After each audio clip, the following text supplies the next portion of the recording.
આપણે રજૂ કરી રહ્યા છીએ તેનું નામ છે હૃદય પરિવર્તન. તો ચાલો નિહાળીએ હૃદય પરિવર્તન નાટિકાનો પાત્ર પરિચય. પ્રભાવના અને વારવા માટે તપ અને ધર્મ કરતા સાસુ મણિમાનું પાત્ર ભજવશે પ્રાપ્તિબેન. જરા અહીં આવતો. જય જીને. ધર્મ રંગે રંગાયેલા બહુ નીલમના પાત્રમાં આવશે સોનલબેન. એ આવી બા, મારું કઈ કામ હતું. જય જીને. મણિમાના સાથીદાર કંકુમાનું પાત્ર ભજવશે ફાલ્ગુનીબેન. એ વહુ બરાબર સેવા તો કરે છે ને. જય જીનેન્દ્ર. ધર્મ સ્વરૂપને સમજાવનાર અને હૃદય પરિવર્તનમાં નિમિત્ત બનનાર રંભાબેનના પાત્રમાં આવશે પૂજાબેન. કેવી સતી જેવી ધાર્મિક ભાવ છે. જય જીનેન્દ્ર. રંભાબેનના સાથીદાર હીરાબેનના પાત્રમાં આવશે અમીષાબેન. પછી તો પેટમાં હિન્દુસ્તાન અને પાકિસ્તાનનું યુદ્ધ જ થાય ને. જય જીનેન્દ્ર. એ બેનો અવાજ કરો માં. અવાજ કરવા બેનો આપો કે મહેનત કરી છે આપણે બાકી પછી કરશું. બાને સાચી સલાહ આપનાર દીકરીનું પાત્ર ભજવશે કિંજલબેન. ભાભી તો બહુ સારા છે. જય જીનેન્દ્ર. સંવાદમાં ગીતો ગાશે હર્ષાબેન. જય જીનેન્દ્ર. જોયો ને પાત્ર પરિચય? તો ચાલો નિહાળીએ હૃદય પરિવર્તન નાટિકા એપિસોડ પ્રથમ. આપણા સંવાદના સાસુ મણીમાં માળા ગણી રહ્યા છે અને વહુ કામકાજમાં લીન છે. ત્યાં બિલાડીનો અવાજ આવે છે. આગળ શું બને છે આવો નિહાળીએ.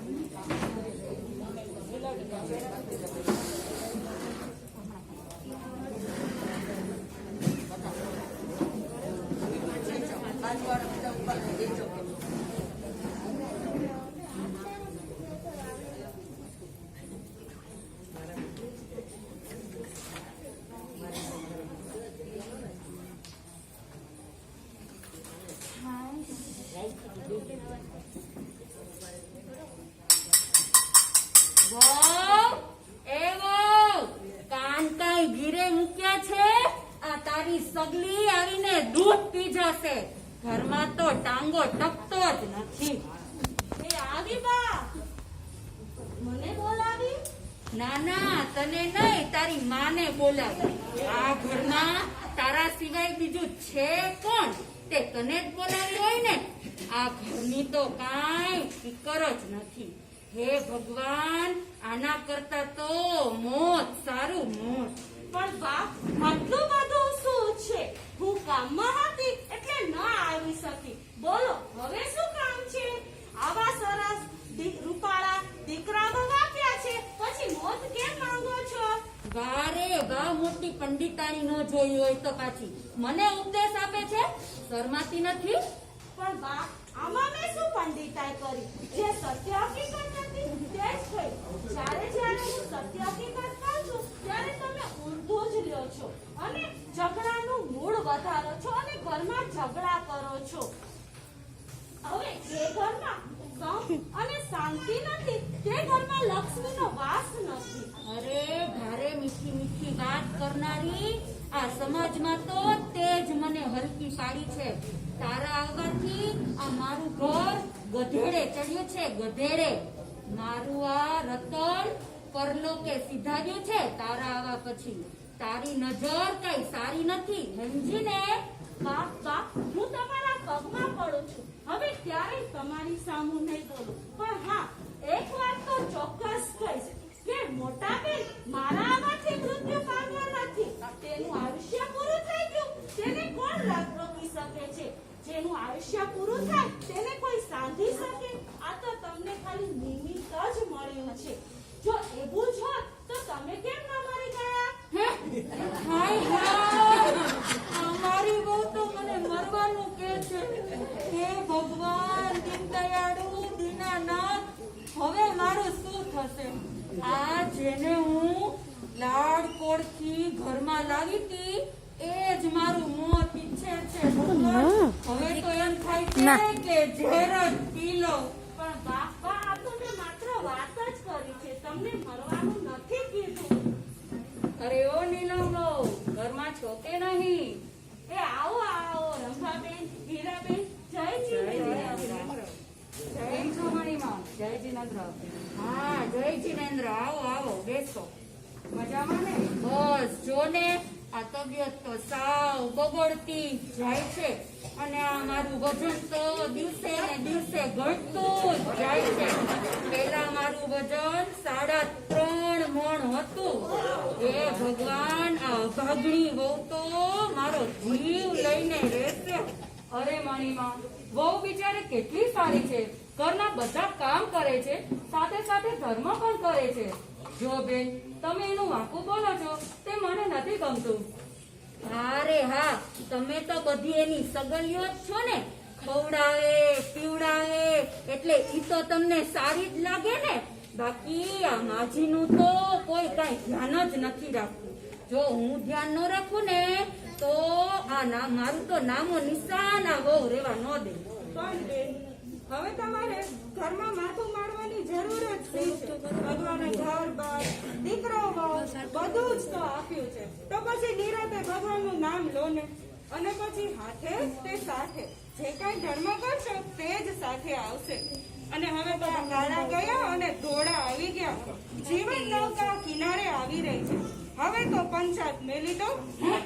શું કીધું? હું પંચાયત કરું છું? હા તો જો આ મારા ઘરમાં હું માથું ન મારું ને તો આ મારી વહુ તો મારા ઘરને સ્મશાન બનાવી નાખે અને મારું ઘર તો ગામનો ચોરો બની જાય, ચોરો. બાકી જો સાંભળો, આ મારા જે ધોળા વાળ છે ને ઈ તો આ ઘરની અને આ વહુની ચિંતામાં આવી ગયા છે. બાકી જો આ બધા બેઠા છે ને ઈ બધાય ચાય કરાવે છે. જો હમણાં હું મારા વાથામાં ડાય કરાવીશ ને એટલે આ ધોળા વાળ તો તમને જોવાય નહીં મળે. બાકી આ મારી વહુ છે ને ઈ મારું ઘર સંભાળે ને ઈ વાતમાં તો રામે રામ. બેટા નીલમ, બેટા, તારા સાસુને તારા પ્રત્યે અત્યંત લાગણી છે, અત્યંત પ્રેમ છે.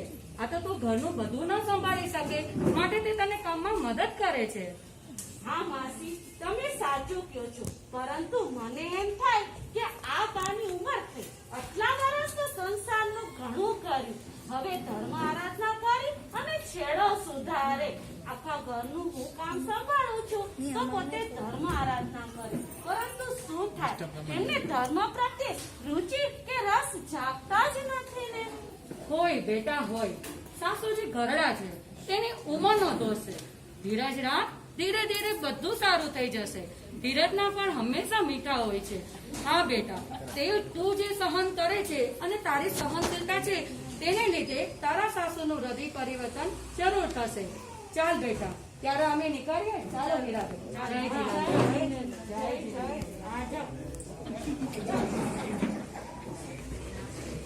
અરે ઓ મણીમાં, કેમ છો? મજામાં? હા મજામાં. કંકુમાં આવો આવો બેસો. તે હમણાં આ ઉપાશ્રયમાં આ દીવો લઈને શોધવા જઈએ તોય કેમ નથી દેખાતા? બહુ કામમાં પડી ગયા લાગો છો, કેમ?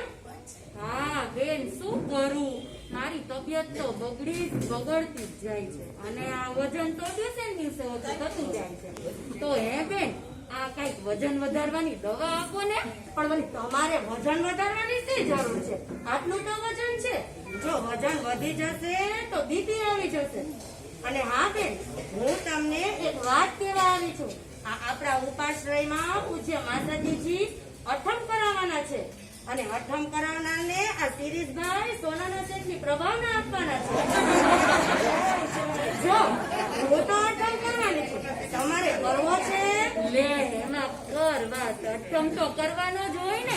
આ માસતીજી જયારે અઠમ નું લિસ્ટ બનાવતા હોય ને ત્યારે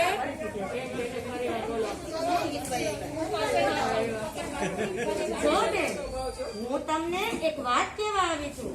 આપણા આ ઉપાશ્રયમાં પૂજ્ય માતાજીજી અઠમ કરાવવાના છે. અઠમ કરનારને આ શિરીષભાઈ સોનાના શેઠની પ્રભાવના આપવાના છે. જો હું તો અઠમ કરવાની છું, તમારે કરવો છે? અરે હા, અઠમ તો કરવાનો જ હોય ને. આ માસતીજી જયારે અઠમ નું લિસ્ટ બનાવતા હોય ને ત્યારે મારું નામ તો પહેલું લખાવી દેજો, એટલે પ્રભાવના ભેગી થાવ. ભલે બેન ભલે. કંકુમાં આવી સરસ આરાધના કરો છો, આ તપથી તો ભેખડો તૂટે, અનંત કર્મોની નિજરા થાય. થોડુંક લેવાની લાલચમાં આવો મહાન લાભ કેમ ગુમાવો છો? કોણ મૂરખ કરોડ રૂપિયાનો હીરો ફેંકી અને રૂપિયામાં વેચવા તૈયાર થાય? તમે તો હીરો છોડી અને પથ્થર પકડી રહ્યા છો, પથ્થર. જો તારી આ કર્મ અને ધર્મની વાતમાં અમને કાંઈ સમજ પડે નહીં. કેમ મણીમાં બરાબર ને? હાવ સાચી વાત છે બેન તમારી. આવી કર્મ ધર્મની તારી આ વાતમાં અમને કાંઈ ન ખબર પડે. અમારે તો હરિહંસના જાપ કરીએ છે. નમો હરિહંતાણં નમો. કેમ છો? મજામાં ને? આવ બેટા આવ. તારું મોઢું જોયું ને પછી તો મારો દિવસ સુધરી ગયો. બાકી આ બહુ તો મારું કાંઈ ધ્યાન રાખતું નથી. કેમ બા એમ કેમ કહો છો? ભાભી તો બહુ સારા છે. હા હા હવે ભાભીની સગલી. હવે સાંભળ, મારે 8મ પોષદ છે તો હું ઉપાશ્રયે જવાની છું. તો પાછળથી પાછી ઘરનું ધ્યાન રાખજે, સમજી ને? હા બા, ભાભીને કઈ કામમાં મદદની જરૂર હશે તો જરૂરથી આવીશ. ના નણંદબા, હું કામ તો બધું પહોંચી વળીશ, પણ હા તમે જરૂર આવજો. તમારી કંપની મને ગમશે. બા, તમે ઘરની ચિંતા ન કરશો. ભાભી બધું જ સંભાળી લે તેવા છે. અને હા, ઉપાશ્રયે જઈ ધર્મ આરાધના કરી કર્મની નિજરા કરજો. ચાલો આવજો બા. જય જીનેન્દ્ર. હા બેટા, જય જીનેન્દ્ર, આવજે.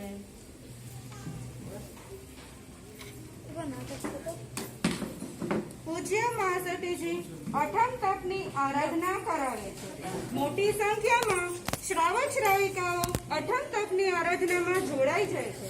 મણીમાં પણ ઉપાશ્રયમાં 8મ પૌષધ વ્રત કરે છે. પૂજ્ય મહાસતીજીની નિશ્રામાં તપ ચાલુ છે અને વહુ ઉપાશ્રયમાં શાખા પૂજવા આવે છે. આગળ શું બને છે આવો નિહાળીએ એપિસોડ.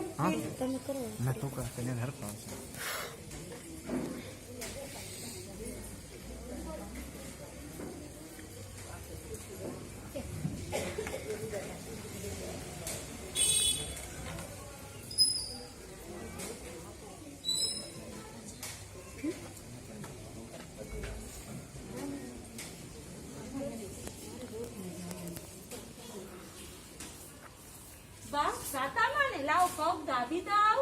ના રે ના, નથી દબાવવા મારે તારા પગ. આજે 3જા દિવસે આવી છે સાટા પૂછવા માટે. તને એમ નથી થતું કે આ ઘરના સમાચાર આપું કાને બધી વાત કરીને આવું? આ બધાની બહુ જો કલાક વારથી આવી છે અને કેવી અલગ મલકની વાતો કરે છે. તું તો ધર્મની ઢીંગલી છો, સામાયિક લઈને બેસી ગઈ થઈ. પણ બા, 2 દિવસથી તો રોજ આવું છું, પરંતુ ઘરમાં એટલા મહેમાન હોય છે કે આખો દી આવી શકાતું નથી. પરંતુ હા, હું બપોરે તો રોજ આવું છું, પરંતુ ત્યારે તમે સૂઈ ગયા હોય છો, એટલે એક સમય કરીને ચાલી જાઉં છું. સારું સારું, હવે ઉપાશ્રયમાં મારે તને કેટલું કહેવાનું હોય, પણ હા સાંભળ. જો કાલે મારે 8મ પૌષધનું પારણું છે, તો પારણામાં તું મારા માટે મગનું પાણી, ચોખા ઘીની રાબડી, શીરો, પૂરી બધું તૈયાર રાખજે. અને હા, નાળિયેર અને ફ્રૂટ મગાવીને રાખજે, બરાબર? અને સાંભળ, જો પાછળથી ઘરનું ધ્યાન રાખજે અને છોકરાને રડાવતી નહીં. અને મારે તો પૌષધ હશે એટલે હું તો ઉપાશ્રયમાં બેઠી હોઈશ, તો પાછળથી દૂધ ઓછું લેજે પાછી, સમજી? અને હા સાંભળ, જો હું કાંઈ પોરસી કરવાની નથી, એટલે અજવાળું થાય ને ત્યાં સુધીમાં હું આવી જઈશ ઘરે. તો તું મારી પારણાની થાળી તૈયાર રાખજે, સમજી? પણ બા, તમારે તો પોષદ છે, પોષદમાં પારણાની વાત હોય કાંઈ? હા ભાઈ, બેસ બેસ. આ ઉપાશ્રયના પગથિયા તો અમે ઘસ્યા છે અને આ પાઠના પાયા તો અમે ઝાલ્યા છે. અમે સારું બા, સાતા મારે જો. જય જીનેન્દ્ર. હા જા. આ તમારી વહુ છે એ તમે સાટા પૂછવા આવ્યા હતા? હા બેન, ઈ તો કહેવાનું માટે બધી સાટા પૂછવા આવ્યા હતા, કાંઈ સાટા પૂછવા નથી આવી. આજની વહુઓમાં તો કાંઈ વિવેકનો છાંટો જ નથી. બસ એટલી ફેશન જ કરવી છે. ખબર છે કેવી? આ ઉઘાડા માથા, ખુલ્લા ખખડિયા જેવા વાળ અને સિનેમાના જ નખરા. બાકી ભગવાનનું નામ તો કોઈ ભાગ્યે જ લે છે. ચાલો હવે આપણે બધા સાંજના ગીત ગાઈએ મણીમાના. શાંતિનાથાય નમઃ. જય જિનેન્દ્રબા, કેમ છો? સાતામાં છો ને? આવ બેટા આવ. ધર્મ આરાધના સરસ થાય છે ને? ધન્ય છે તમને કે તમને ધર્મ કરવાનો અવસર મળ્યો. આવા સુંદર સાધ્વી રત્નનો સાથ હોય પછી અઠમ તો સરસ જ થાય ને. હા બા, સાચી વાત છે. બા, આજે ભાભીના ભાઈ આપણી ઘરે આવવાના છે, તો હું જાઉં છું. કઈ કામ હોય તો ભાભીને કામમાં મદદ કરું. ચાલો આવજો બા. જય જિનેન્દ્ર. હા બેટા જય જિનેન્દ્ર આવજો.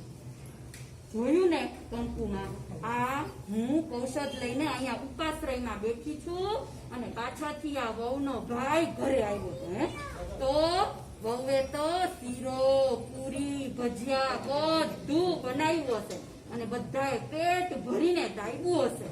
હવે મને તો એમ થાય છે કે આના કરતા આ તપસ્યા જ ન કરી હોત ને તો સારું. અરે મણીમાં, કૌશદમાં આવા વિચાર કરાય?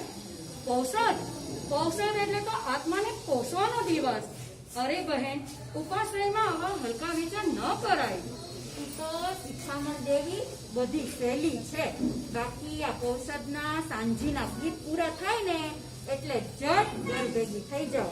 હાલો બહેનો, સાંજીના ગીતની શરૂઆત કરીએ. ચાલો તપસ્યા કરવા જેવી છે, સંતો સાચું કહે છે. અઠમ કરવા જેવો છે, સંતો સાચું કહે છે. અઠાઈ કરવા જેવી છે, જીવનમાં વણવા જેવી છે. ઔષધ કરવા જેવો છે, સંતો સાચું કહે છે. શંકા હોય તો ગુરુને પૂછી લઈએ, સંતો સાચું કહે છે. તપસ્યા કરવા જેવી છે. હાલો જલ્દી ઘટ છટ ઘરે વહી જાઓ એટલે પારણું થઈ જાય. સાંજીની લાણી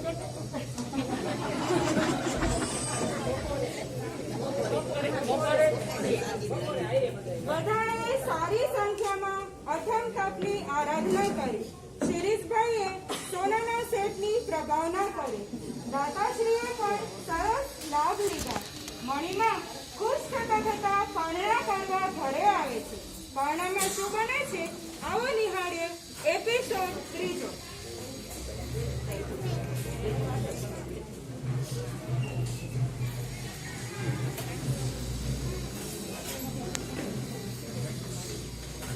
વહુ, એ તમારું વહુ, ક્યાં છો?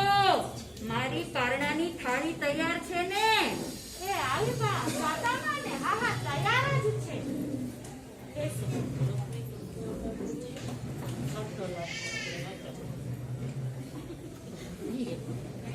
આ મગનું પાણી ક્યાં છે?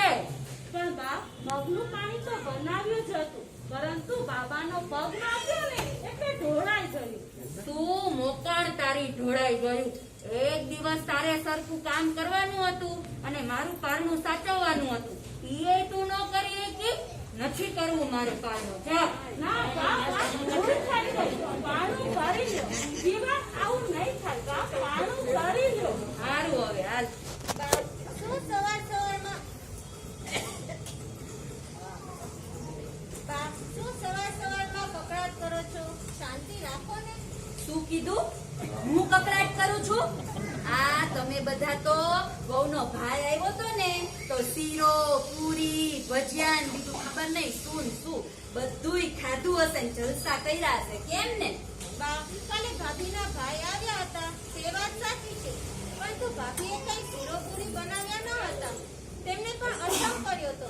અઠમ કરી, ઘરનું કામ કરી, ઉપાશ્રય જાતી અને પાછી સમય કરતી. ત્યારે તમે તો અત્યારે પારણામાં એક વસ્તુ ઓછી મળી કે તરત જ ગુસ્સે થઈ ગયા.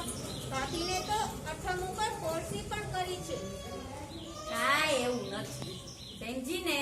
બાકી મેં એને ક્યાં કીધું તું અઠમ કરવાનું? આ સાસુનું તો ઘરમાં કાંઈ સ્થાન નથી. લ્યો હાલો હવે હું બીજું છે.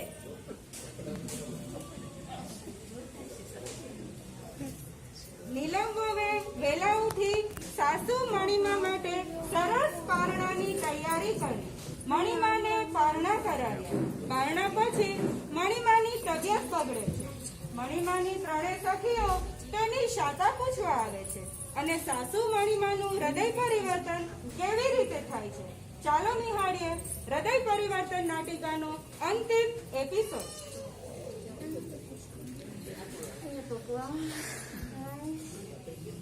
અસાતા થઈ ગઈ છે. કેમ છો મણીમાં સાતામાં ને આ વહુએ બરાબર પારણું તો કરાવ્યું ને? આવો બેન, જો આ તબિયત બગડી ગઈ છે, શું કરું? એમ થતું તું કે આના કરતા તો તપસ્યા ન કરી હોત તો સારું થાત. હાય, અરે બેન, તપશ્ચર્યા કરવાથી કદી પણ તબિયત બગડતી નથી, ઉલટાને સુધરે છે. કહેવાય છે અઠવાડિયામાં એક ઉપવાસ કરનારને કદી રોગ આવતો નથી. પણ જો મણીમાં પારણામાં જીભને વશ ન રાખીએ તો શું થાય? બરાબર ને હીરાબેન? હા રંભાબેન, તમારી વાત બિલકુલ સાચી છે. પૂજ્ય માસતીજીએ પણ વ્યાખ્યાનમાં કહ્યું ને, તબિયત તપથી નથી બગડતી, તબિયત પારણાથી બગડે છે. પારણા પછી પોષ પક્ષી જેમ મોંમાં નાખ્યા જ કરીએ તો તબિયત ક્યાંથી સુધરે? પછી તો પેટમાં હિન્દુસ્તાન અને પાકિસ્તાનનું યુદ્ધ જ થાય ને. માટે જો જીભને વશમાં રાખીએ તો ક્યારેય તપસ્યાને ભોગવવી ના પડે. લ્યો બા, દવા પી લ્યો.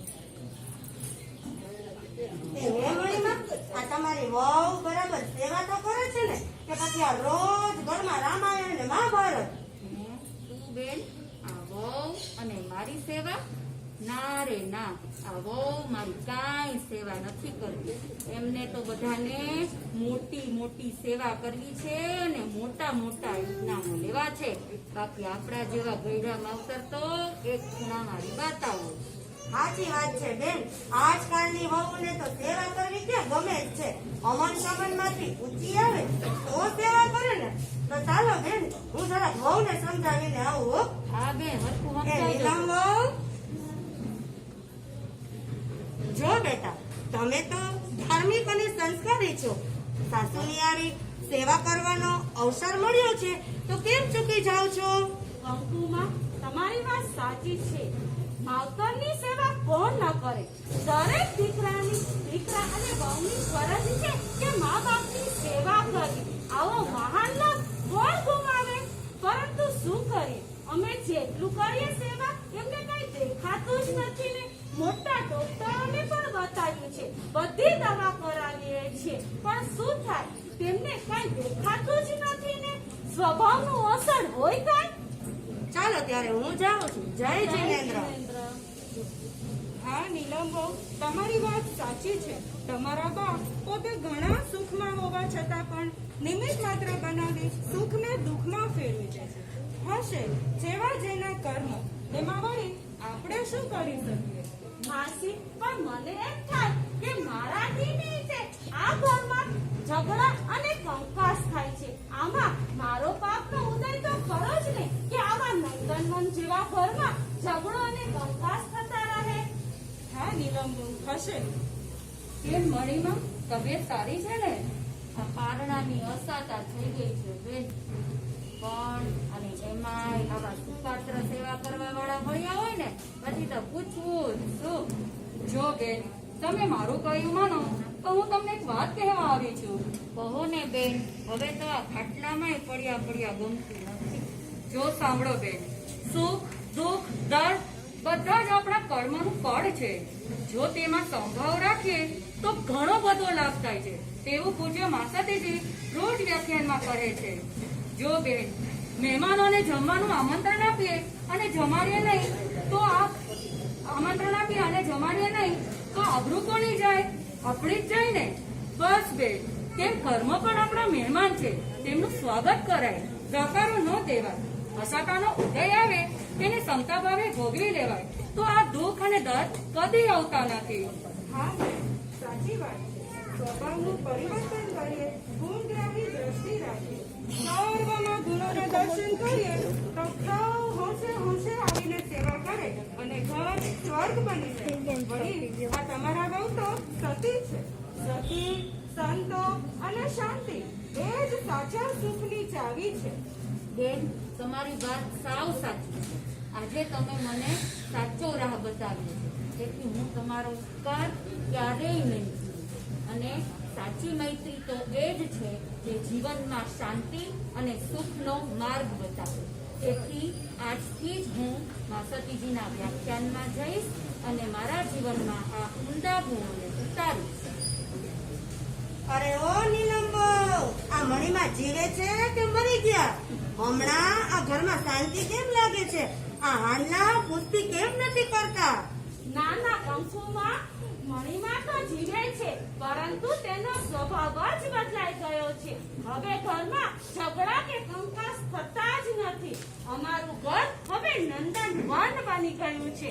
આ બધો પ્રભાવ પૂજ્ય મા સતીજી મહારાજ સાહેબના વ્યાખ્યાનનો અને રંભાબેન હીરાબેનની સાચી રાહનો છે.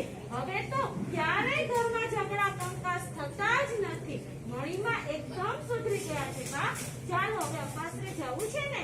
ચાલો સતી, ચાલો. હવે આ ઘડપણમાં પ્રમાદ કરવો પાલવે એમ નથી. આ ઘડપણમાં જ ગોવિંદ ભજી લઈએ. ચાલો રંભાબેન, કંકુમાં, હીરાબેન, તમારે પણ વ્યાખ્યાન સાંભળવા આવવું છે ને? હા, ચાલો ચાલો.